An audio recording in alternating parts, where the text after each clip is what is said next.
ನಿಮ್ಮ ಯೋಜನೆಗಳು, ನಿಮ್ಮ ವಿಷನ್ಗಳನ್ನು ಕೇಳಿದ ಮೇಲೆ ನಿಮ್ಮೆಲ್ಲರ ಉತ್ಸಾಹ ನೋಡಿ ನನ್ನ ಉತ್ಸಾಹ ಇನ್ನಷ್ಟು ಹೆಚ್ಚಾಗಿದೆ.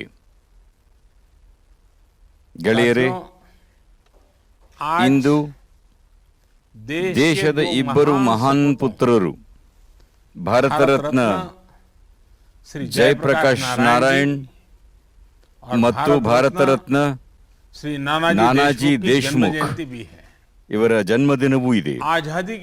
ಸ್ವಾತಂತ್ರ್ಯ ನಂತರ ಈ ಇಬ್ಬರು ಮಹಾನ್ ವ್ಯಕ್ತಿಗಳು ಭಾರತಕ್ಕೆ ದಿಗ್ದರ್ಶನ ನೀಡುವಲ್ಲಿ ದೊಡ್ಡ ಪಾತ್ರ ವಹಿಸಿದ್ದಾರೆ. ಎಲ್ಲರ ಜೊತೆಯಲ್ಲಿ, ಎಲ್ಲರ ಪ್ರಯತ್ನದಿಂದ ರಾಷ್ಟ್ರದಲ್ಲಿ ಎಷ್ಟು ದೊಡ್ಡ ಬದಲಾವಣೆಗಳು ಸಂಭವಿಸುತ್ತಿವೆ. ಇವರ ಜೀವನ ತತ್ವ ಇಂದಿಗೂ ನಮಗೆ ಪ್ರೇರಣೆ ನೀಡುತ್ತದೆ. ನಾನು ಜಯಪ್ರಕಾಶ್ ನಾರಾಯಣ್ ಮತ್ತು ನಾನಾಜಿ ದೇಶ್ಮುಖ್ ಅವರಿಗೆ ನಮಿಸುತ್ತೇನೆ ಹಾಗೂ ಅವರಿಗೆ ನನ್ನ ಶ್ರದ್ಧಾಂಜಲಿ ಅರ್ಪಿಸುತ್ತೇನೆ. ಗೆಳೆಯರೇ, 21ನೇ ಶತಮಾನದ ಭಾರತ ಇಂದು ಯಾವ ಅಪ್ರೋಚ್ನಿಂದ ಮುನ್ನಡೆಯುತ್ತಿದೆ, ಪ್ರಗತಿಯತ್ತ ಸಾಗುತ್ತಿದೆ, ಯಾವ ಸುಧಾರಣೆಗಳನ್ನು ಮಾಡುತ್ತಿದೆ, ಇದರ ಆಧಾರವೆಂದರೆ ಭಾರತದ ಸಾಮರ್ಥ್ಯದ ಮೇಲಿನ ಅಚಲ ನಂಬಿಕೆ. ಭಾರತದ ಸಾಮರ್ಥ್ಯ ವಿಶ್ವದ ಯಾವುದೇ ದೇಶಕ್ಕಿಂತ ಕಡಿಮೆ ಇಲ್ಲ. ಈ ಸಾಮರ್ಥ್ಯದ ಮುಂದೆ ಬರುವ ಪ್ರತಿ ಅಡೆತಡೆಯನ್ನು ತೆಗೆದುಹಾಕುವುದು ನಮ್ಮ ಸರ್ಕಾರದ ಜವಾಬ್ದಾರಿಯಾಗಿದೆ. ಹಾಗೂ ಇದಕ್ಕಾಗಿ ಸರ್ಕಾರ ಯಾವುದೇ ಪ್ರಯತ್ನಗಳನ್ನು ಮಾಡದೆ ಬಿಡುವುದಿಲ್ಲ. ಇಂದು ಭಾರತದಲ್ಲಿ ಇಂತಹ ನಿರ್ಣಾಯಕ ಸರ್ಕಾರ ಇದೆ ಎಂದರೆ ಇಂತಹ ಸರ್ಕಾರ ಮೊದಲು ಎಂದಿಗೂ ಇರಲಿಲ್ಲ. ಸ್ಪೇಸ್ ಸೆಕ್ಟರ್ ಮತ್ತು ಸ್ಪೇಸ್ ಟೆಕ್ಗಾಗಿ ಇಂದು ಏನೇನು ದೊಡ್ಡ ದೊಡ್ಡ ರಿಫಾರ್ಮ್ಗಳು ಆಗುತ್ತಿವೆ, ಅವು ಇದರದ್ದೇ ಒಂದು ಭಾಗವಾಗಿದೆ.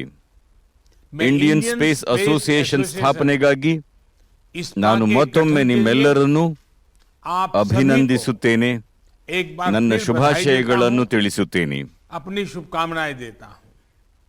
ಗೆಳೆಯರೇ, ನಾವು ಬಾಹ್ಯಾಕಾಶ ಸುಧಾರಣೆಗಳ ಬಗ್ಗೆ ಮಾತನಾಡುವಾಗ ನಮ್ಮ ವಿಧಾನ 4 ಸ್ತಂಭಗಳನ್ನು ಆಧರಿಸಿದೆ. ಮೊದಲನೆಯದು ಖಾಸಗಿ ವಲಯಕ್ಕೆ ನಾವೀನ್ಯತೆಯ ಸ್ವಾತಂತ್ರ್ಯ. ಎರಡನೆಯದು ಸಕ್ರಿಯಗೊಳಿಸುವವರಿಗಾಗಿ ಸರ್ಕಾರದ ಪಾತ್ರ. ಮೂರನೆಯದು ಭವಿಷ್ಯಕ್ಕಾಗಿ ಯುವಕರನ್ನು ಸಿದ್ಧಪಡಿಸುವುದು.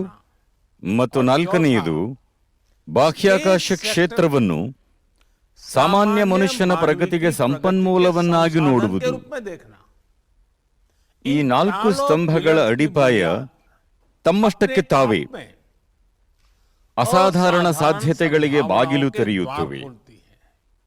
ಗೆಳೆಯರೇ, ಬಾಹ್ಯಾಕಾಶ ಕ್ಷೇತ್ರವೆಂದರೆ ಸರ್ಕಾರ ಮಾತ್ರ ಎಂದು ನೀವು ಕೂಡ ಅದನ್ನು ಮೊದಲು ಗುರುತಿಸುವಿರಿ. ಆದರೆ ನಾವು ಮೊದಲು ಈ ಮನಸ್ಥಿತಿಯನ್ನು ಬದಲಾಯಿಸಿದ್ದೇವೆ ಮತ್ತು ನಂತರ ನಾವು ಬಾಹ್ಯಾಕಾಶ ಕ್ಷೇತ್ರದಲ್ಲಿ ನಾವೀನ್ಯತೆಗಾಗಿ ಸರ್ಕಾರ ಮತ್ತು ಸ್ಟಾರ್ಟ್ಅಪ್ ಪರಸ್ಪರ ಸಹಕಾರ ಮತ್ತು ಸ್ಪೇಸ್ನ ಮಂತ್ರ ನೀಡಿದ್ದೇವೆ. ಈ ಹೊಸ ಕಲ್ಪನೆ, ಹೊಸ ಮಂತ್ರವು ಅವಶ್ಯಕವಾಗಿದೆ, ಏಕೆಂದರೆ ಇದು ಭಾರತಕ್ಕೆ ಲೀನಿಯರ್ ಇನೋವೇಷನ್ಗೆ ಸಮಯವಲ್ಲ. ಈ ಸಮಯ ಎಕ್ಸ್ಪೋನೆನ್ಷಿಯಲ್ ಇನೋವೇಷನ್ನ ಸಮಯವಾಗಿದೆ.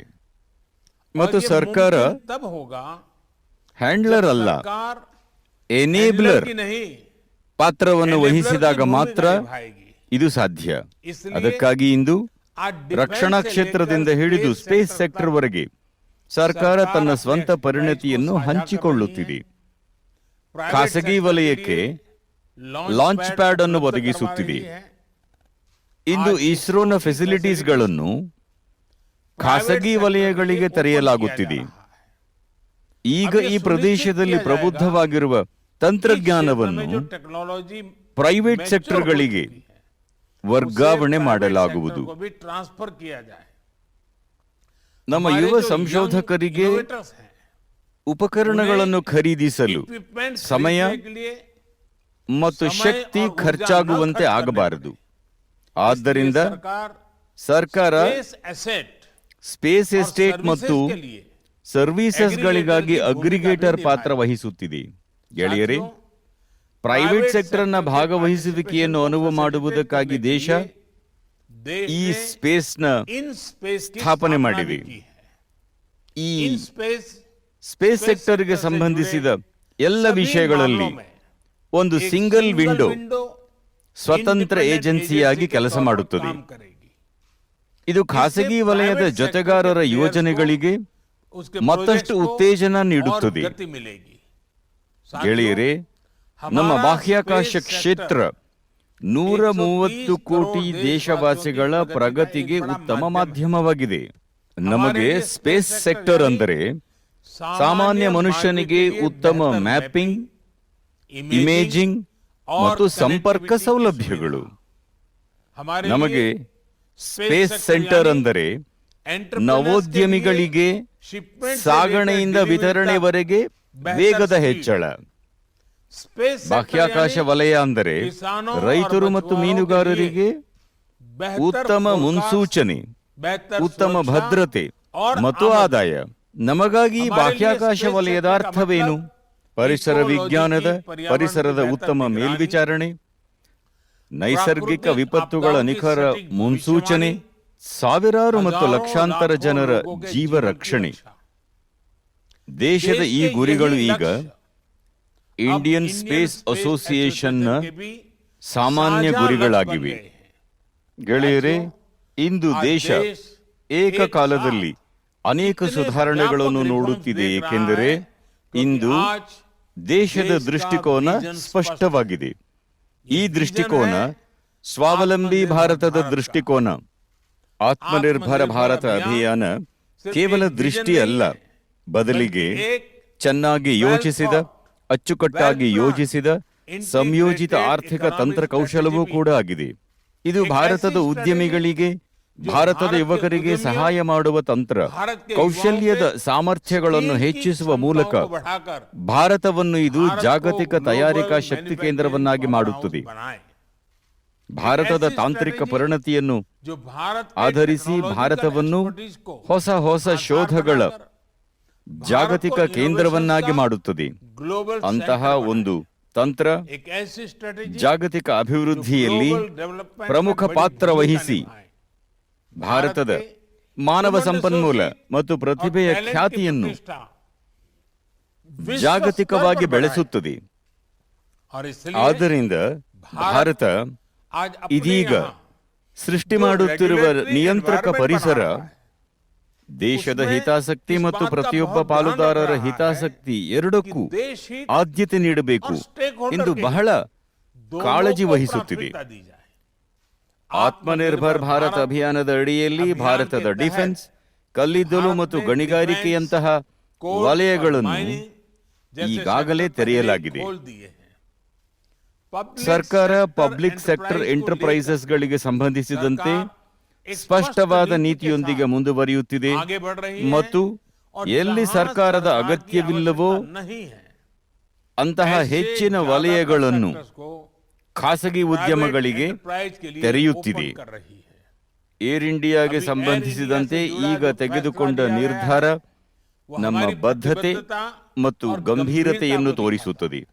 ಸ್ನೇಹಿತರೆ, ಕಳೆದ ವರ್ಷಗಳಲ್ಲಿ ನಮ್ಮ ಗಮನವು ಹೊಸ ತಂತ್ರಜ್ಞಾನಕ್ಕೆ ಸಂಬಂಧಿಸಿದ ಸಂಶೋಧನೆ ಮತ್ತು ಅಭಿವೃದ್ಧಿಯ ಮೇಲೆ, ಹಾಗೆಯೇ ಅದನ್ನು ಸಾಮಾನ್ಯ ಜನರಿಗೆ ತಲುಪಿಸುವುದರ ಮೇಲೆಯೇ ಕೇಂದ್ರೀಕೃತವಾಗಿದೆ.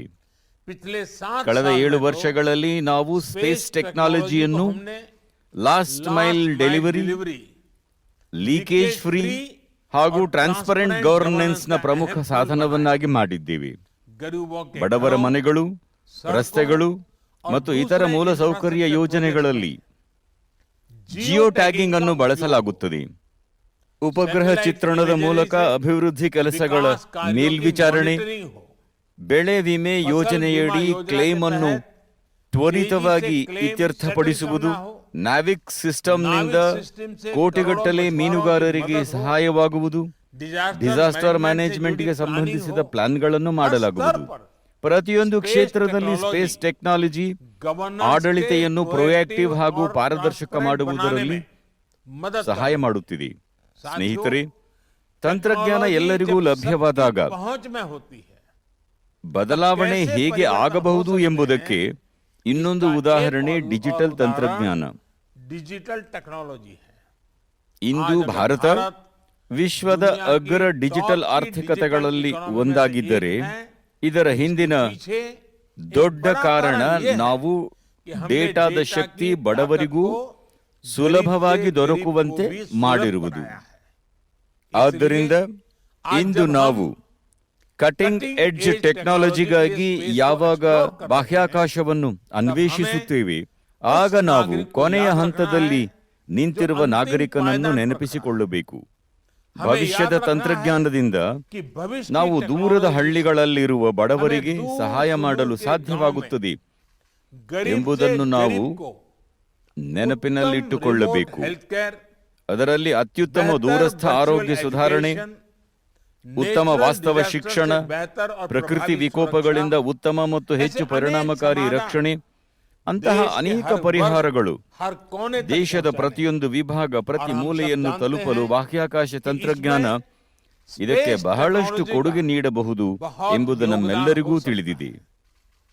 ಸ್ನೇಹಿತರೆ, ಭಾರತ ಬಾಹ್ಯಾಕಾಶ ಕ್ಷೇತ್ರದಲ್ಲಿ ಎಂಡ್ ಟು ಎಂಡ್ ಸಾಮರ್ಥ್ಯ ಹೊಂದಿರುವ ವಿಶ್ವದ ಕೆಲವೇ ದೇಶಗಳಲ್ಲಿ ಒಂದಾಗಿದೆ. ನಾವು ಸ್ಪೇಸ್ ಟೆಕ್ನಾಲಜಿಯ ಎಲ್ಲ ಅಂಶಗಳು ಅಂದರೆ ಸ್ಯಾಟಲೈಟ್ಸ್, ಲಾಂಚ್ ವೆಹಿಕಲ್ಸ್, ಅಪ್ಲಿಕೇಶನ್ಸ್ಗಳಿಂದ ಹಿಡಿದು ಇಂಟರ್ ಪ್ಲಾನೆಟರಿ ಮಿಷನ್ಗಳ ಕಾರ್ಯಾಚರಣೆಗಳವರೆಗೆ ಕರಗತವಾಗಿದ್ದೇವೆ. ನಾವು ದಕ್ಷತೆಯನ್ನು ನಮ್ಮ ಬ್ರಾಂಡ್ನ ಪ್ರಮುಖ ಭಾಗವನ್ನಾಗಿ ಮಾಡಿದ್ದೇವೆ. ಇಂದು ನಾವು ಇನ್ಫಾರ್ಮೇಶನ್ ಏಜ್ನಿಂದ ಸ್ಪೇಸ್ ಏಜ್ನತ್ತ ಸಾಗುತ್ತಿದ್ದ ಹಾಗೆ ಈ ದಕ್ಷತೆಯ ಬ್ರ್ಯಾಂಡ್ ಮೌಲ್ಯವನ್ನು ಇನ್ನಷ್ಟು ಬಲಪಡಿಸಬೇಕು. ಸ್ಪೇಸ್ ಎಕ್ಸ್ಪ್ಲೋರೇಷನ್ನ ಪ್ರಕ್ರಿಯೆಯಾಗಿರಲಿ ಅಥವಾ ಸ್ಪೇಸ್ ಟೆಕ್ನಾಲಜಿ ಅಪ್ಲಿಕೇಶನ್, ಎಫಿಷಿಯನ್ಸಿ ಮತ್ತು ಅಫೋರ್ಡಬಿಲಿಟಿಯನ್ನು ನಿರಂತರವಾಗಿ ಪ್ರೋತ್ಸಾಹಿಸಬೇಕು.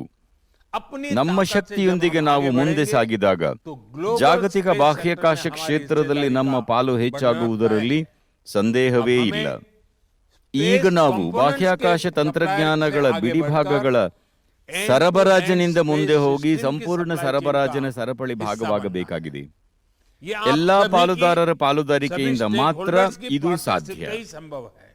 ಸರ್ಕಾರ ಪ್ರತಿ ಹಂತದಲ್ಲೂ ಜೊತೆಗಾರನಾಗಿ ಉದ್ಯಮಕ್ಕೆ, ಯುವ ಆವಿಷ್ಕಾರರಿಗೆ, ಸ್ಟಾರ್ಟ್ಅಪ್ಗಳಿಗೆ ಬೆಂಬಲ ನೀಡುವುದು ಮತ್ತು ಅದನ್ನು ಮುಂದುವರೆಸುವುದು. ಸ್ನೇಹಿತರೆ, ಸ್ಟಾರ್ಟ್ಅಪ್ನ ಒಂದು ಬಲವಾದ ಇಕೋಸಿಸ್ಟಮ್ ಅನ್ನು ವಿಕಸಿತಗೊಳಿಸಲು ಪ್ಲಾಟ್ಫಾರ್ಮ್ ಅಪ್ರೋಚ್ ಬಹಳ ಮುಖ್ಯವಾಗಿದೆ. ಅಂತಹ ವಿಧಾನದಲ್ಲಿ ಮುಕ್ತ ಪ್ರವೇಶ ಸಾರ್ವಜನಿಕ ನಿಯಂತ್ರಿತ ವೇದಿಕೆಯನ್ನು ಸರ್ಕಾರವು ಮಾಡಿದೆ ಮತ್ತು ನಂತರ ಅದನ್ನು ಉದ್ಯಮ ಮತ್ತು ಉದ್ಯಮಕ್ಕೆ ಲಭ್ಯವಾಗುವಂತೆ ಮಾಡಿದೆ. ಆ ಮೂಲಭೂತ ವೇದಿಕೆಯಲ್ಲಿ ಉದ್ಯಮಿಗಳು ಹೊಸ ಪರಿಹಾರಗಳನ್ನು ಸಿದ್ಧಪಡಿಸುತ್ತಾರೆ. ಸರ್ಕಾರವು ಮೊದಲು ಡಿಜಿಟಲ್ ಪೇಮೆಂಟ್ಗಾಗಿ ಯುಪಿಐ ವೇದಿಕೆ ಸೃಷ್ಟಿಸಿತು. ಇಂದು ಫಿನ್ಟೆಕ್ ಸ್ಟಾರ್ಟ್ಅಪ್ಗಳ ನೆಟ್ವರ್ಕ್ ಇದೇ ವೇದಿಕೆಯಲ್ಲಿ ಬಲಗೊಳ್ಳುತ್ತಿದೆ. ಅಂತಹುದೇ ವೇದಿಕೆ ವಿಧಾನವನ್ನು ಬಾಹ್ಯಾಕಾಶ ಕ್ಷೇತ್ರದಲ್ಲಿಯೂ ಪ್ರೋತ್ಸಾಹಿಸಲಾಗುತ್ತಿದೆ. ಇಸ್ರೋದ ಸೌಲಭ್ಯಗಳನ್ನು ಪಡೆಯುವುದಕ್ಕಾಗಲಿ, ಬಾಹ್ಯಾಕಾಶದಲ್ಲಾಗಲಿ, ನ್ಯೂ ಸ್ಪೇಸ್ ಇಂಡಿಯಾ ಲಿಮಿಟೆಡ್ ಆಗಿರಲಿ, ಅಂತಹ ಪ್ರತಿಯೊಂದು ವೇದಿಕೆಯಿಂದಲೂ ಸ್ಟಾರ್ಟ್ಅಪ್ಗಳು ಮತ್ತು ಖಾಸಗಿ ವಲಯಗಳು ದೊಡ್ಡ ಬೆಂಬಲ ಪಡೆಯುತ್ತಿವೆ. ಜಿಯೋಸ್ಪೇಷಿಯಲ್ ಮ್ಯಾಪಿಂಗ್ ಸೆಕ್ಟರ್ಗೆ ಸಂಬಂಧಿಸಿದ ನಿಯಮಗಳು ಮತ್ತು ನಿಬಂಧನೆಗಳನ್ನು ಸರಳೀಕರಿಸಲಾಗಿದೆ. ಇದರಿಂದ ಸ್ಟಾರ್ಟ್ಅಪ್ಗಳು ಮತ್ತು ಖಾಸಗಿ ಉದ್ಯಮಗಳು ಹೊಸ ಸಾಧ್ಯತೆಗಳನ್ನು ಅನ್ವೇಷಿಸಬಹುದು. ಡ್ರೋನ್ಗಳಿಂದ ಇದೇ ರೀತಿಯ ಪ್ಲಾಟ್ಫಾರ್ಮ್ಗಳನ್ನು ಅಭಿವೃದ್ಧಿಪಡಿಸಲಾಗುತ್ತಿದೆ. ಇದರಿಂದ ಡ್ರೋನ್ ತಂತ್ರಜ್ಞಾನವನ್ನು ವಿವಿಧ ವಲಯಗಳಲ್ಲಿ ಬಳಸಬಹುದು. ಸ್ನೇಹಿತರೆ, ಈ ದಿನ October 11 international day of the girl child ಕೂಡ ಆಗಿದೆ. ನಮ್ಮಲ್ಲಿ ಯಾರು ಭಾರತದ ಮಾರ್ಸ್ ಮಿಷನ್ನ ಆ ಚಿತ್ರಗಳನ್ನು ಮರೆಯಬಹುದು? ಭಾರತದ ಮಹಿಳಾ ವಿಜ್ಞಾನಿ ಆ ಕಾರ್ಯಾಚರಣೆಯ ಯಶಸ್ಸನ್ನು ಸಂಭ್ರಮಿಸುತ್ತಿದ್ದರು. ನನಗೆ ಪೂರ್ತಿ ವಿಶ್ವಾಸವಿದೆ, ಬಾಹ್ಯಾಕಾಶ ಕ್ಷೇತ್ರದಲ್ಲಿ ಆಗುತ್ತಿರುವ ಸುಧಾರಣೆಗಳು ಇದರಲ್ಲಿ ಮಹಿಳೆಯರ ಭಾಗವಹಿಸುವಿಕೆಯನ್ನು ಇನ್ನಷ್ಟು ಹೆಚ್ಚಿಸುತ್ತದೆ. ಸ್ನೇಹಿತರೆ, ಇಂದು ಇಲ್ಲಿರುವ ನೀವೆಲ್ಲರೂ ಹಲವಾರು ವಿಷಯಗಳ ಬಗ್ಗೆ ನಿಮ್ಮ ಸಲಹೆಗಳನ್ನು ನೀಡಿದ್ದೀರಿ. ನಿಮ್ಮ ಇನ್ಪುಟ್ಸ್ ಹಾಗೂ ಸಲಹೆಗಳು ಸ್ಪೇಸ್ ಕಾಮ್ ಪಾಲಿಸಿಯನ್ನು ಹಾಗೂ ರಿಮೋಟ್ ಸೆನ್ಸಿಂಗ್ ಪಾಲಿಸಿಯನ್ನು ಫೈನಲೈಸಿಂಗ್ ಮಾಡುವ ಸಮಯದಲ್ಲಿ ಬಂದಿವೆ.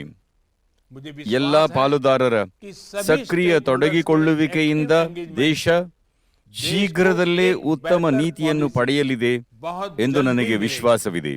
ಸ್ನೇಹಿತರೆ, ನಾವು ಇಂದು ತೆಗೆದುಕೊಳ್ಳುವ ನಿರ್ಧಾರ, ನೀತಿ ಸುಧಾರಣೆಗಳು ಭವಿಷ್ಯದ ಪೀಳಿಗೆಯ ಮೇಲೆ ಪ್ರಭಾವ ಬೀರುತ್ತವೆ. ಮುಂದಿನ 25 ವರ್ಷಗಳ ಮೇಲೆ ಇದರ ಪ್ರಭಾವ ಬೀಳುತ್ತದೆ. ನಾವು ನೋಡಿದ್ದೇವೆ, 20ನೇ ಶತಮಾನದಲ್ಲಿ ಸ್ಪೇಸ್ ಮತ್ತು ಸ್ಪೇಸ್ ಅನ್ನು ಆಳುವ ಪ್ರವೃತ್ತಿ ಪ್ರಪಂಚದ ದೇಶಗಳನ್ನು ಹೇಗೆ ವಿಭಜಿಸಿತು. ಈಗ 21ನೇ ಶತಮಾನದಲ್ಲಿ ಜಗತ್ತನ್ನು ಸಂಪರ್ಕಿಸುವುದು ಹಾಗೂ ಒಗ್ಗೂಡಿಸುವಲ್ಲಿ ಸ್ಪೇಸ್ ಪ್ರಮುಖ ಪಾತ್ರ ವಹಿಸಲಿ ಎಂದು ಭಾರತ ಖಚಿತಪಡಿಸಿಕೊಳ್ಳಬೇಕು. ಭಾರತ ತನ್ನ ಸ್ವಾತಂತ್ರ್ಯದ 100 ವರ್ಷಗಳನ್ನು ಆಚರಿಸಿದಾಗ ಭಾರತ ಯಾವ ಎತ್ತರದಲ್ಲಿರುತ್ತದೆ ಅದರಲ್ಲಿ ನಿಮ್ಮೆಲ್ಲರ ಹಾಗೂ ನಮ್ಮೆಲ್ಲರ ಕೊಡುಗೆ ಇರುತ್ತದೆ. ಈ ಭಾವನೆ, ಈ ಜವಾಬ್ದಾರಿಯ ಪ್ರಜ್ಞೆ, ಸೆನ್ಸ್ ಆಫ್ ರೆಸ್ಪಾನ್ಸಿಬಿಲಿಟಿಯೊಂದಿಗೆ ಮಾತ್ರ ಮುಂದುವರಿಯಬೇಕು.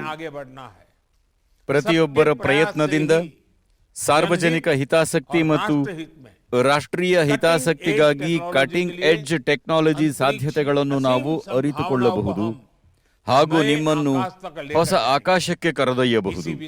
ಈ ನಂಬಿಕೆಯೊಂದಿಗೆ ನಿಮಗೆ ಶುಭ ಹಾರೈಕೆಗಳು. ಧನ್ಯವಾದ.